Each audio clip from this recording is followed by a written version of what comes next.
C'est à la préhistoire que la natation fait son apparition. Nous pouvons l'affirmer grâce à des peintures rupestres représentant des nageurs que l'on a retrouvés dans la grotte des nageurs située en Égypte. La natation était au départ un moyen pour traverser les lacs, les rivières, mais également pour la pêche. À la période de la Rome antique, on disait d'un homme manquant de culture qu'il ne savait ni lire ni nager.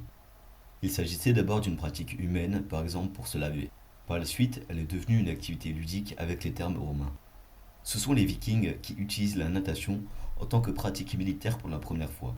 Elle leur permettait de s'infiltrer dans des bâtiments proches de l'eau plus facilement. La natation devient une activité sportive au XIXe siècle grâce à une amélioration des techniques de nage, mais également avec la première association de natation qui naît en Angleterre en 1869, l'Amateur Swimming Association. De plus, la natation faisait partie des sports présents lors de la première édition des Jeux Olympiques qui ont eu lieu à Athènes en 1896. Mais c'est en 1908, avec la création de la FINA, Fédération internationale de natation, que la pratique devient vraiment une activité sportive. Son but est d'harmoniser les règles de la natation et d'organiser les compétitions mondiales. C'est au JO de Londres de 1908 que les premiers records mondiaux sont mis en place.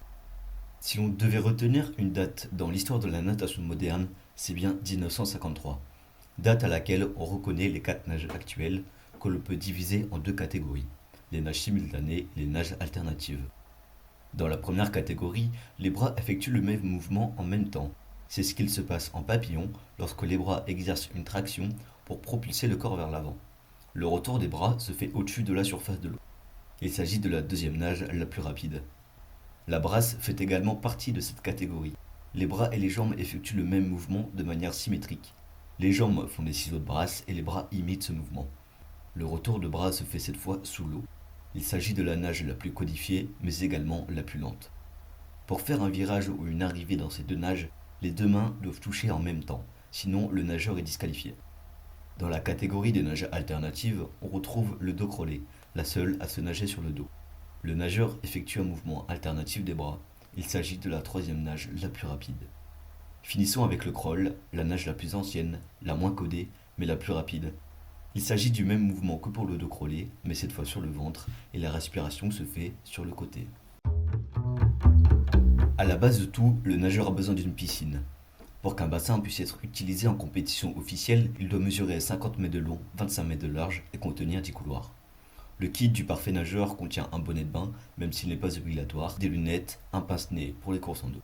Un nageur professionnel n'a pas de maillot de bain, non, il a une combinaison. Et c'est grâce à elle que les records tombent. Aux Jeux Olympiques de Pékin en 2008, avec les combinaisons en polyuréthane, ce ne sont pas moins de 25 records du monde et 65 records olympiques qui tombent.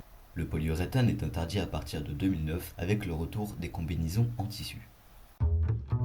Tout d'abord, les championnats d'Europe ont lieu tous les 2 ans et les prochains sont à Glasgow en 2018. Les championnats pan-pacifiques, eux, se déroulent tous les 4 ans.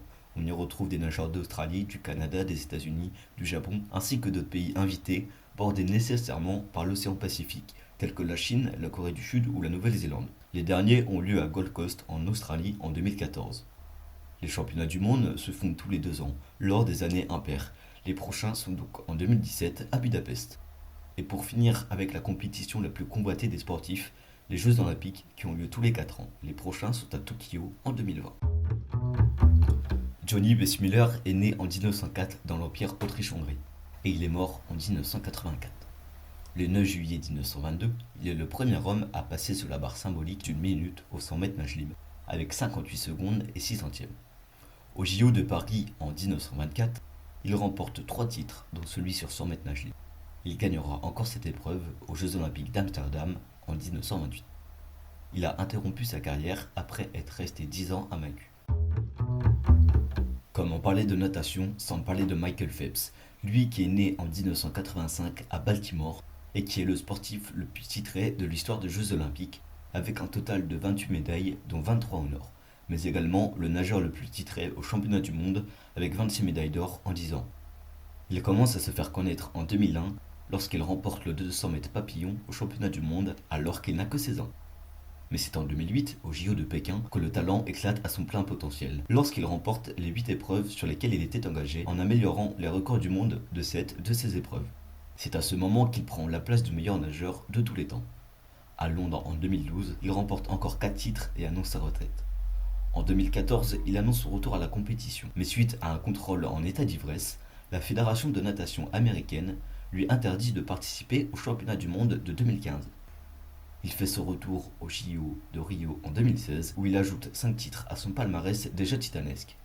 Il annonce sa retraite à la fin de ces Jeux. Il tient toujours 7 records du monde. Pour le sportif français, j'aurais pu vous parler de Florent ou de Laure Manodou, d'Alain Bernard, de Yannick Agnel et j'en passe. Mais j'ai préféré vous parler de quelqu'un d'autre, Franck Esposito. Pourquoi parler de lui? Tout simplement parce que c'est le seul Français à avoir obtenu 4 titres européens dans une même discipline.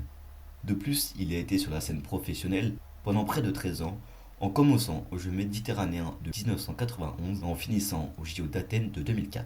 Durant sa carrière, il a obtenu un total de 32 titres de champion de France, 2 records d'Europe du 200 mètres papillon en bassin de 50 mètres et 4 records du monde du 200 mètres papillon en bassin de 25 mètres. C'est ainsi sa longévité et son palmarès qui en font l'un des meilleurs nageurs français. Quand on parle de natation, on pense tout de suite à la natation sportive telle qu'on la connaît, c'est-à-dire dans un bassin. Mais il existe d'autres disciplines ou pratiques liées à la natation. Je vais vous en faire une liste non exhaustive, en commençant avec la natation synchronisée, qui est un mélange de gymnastique, de danse et de natation. Ce sport olympique s'effectue en solo, duo ou même en équipe de 8 ou 10 nageuses. Parce que oui, cette discipline est en majorité pratiquée par des femmes.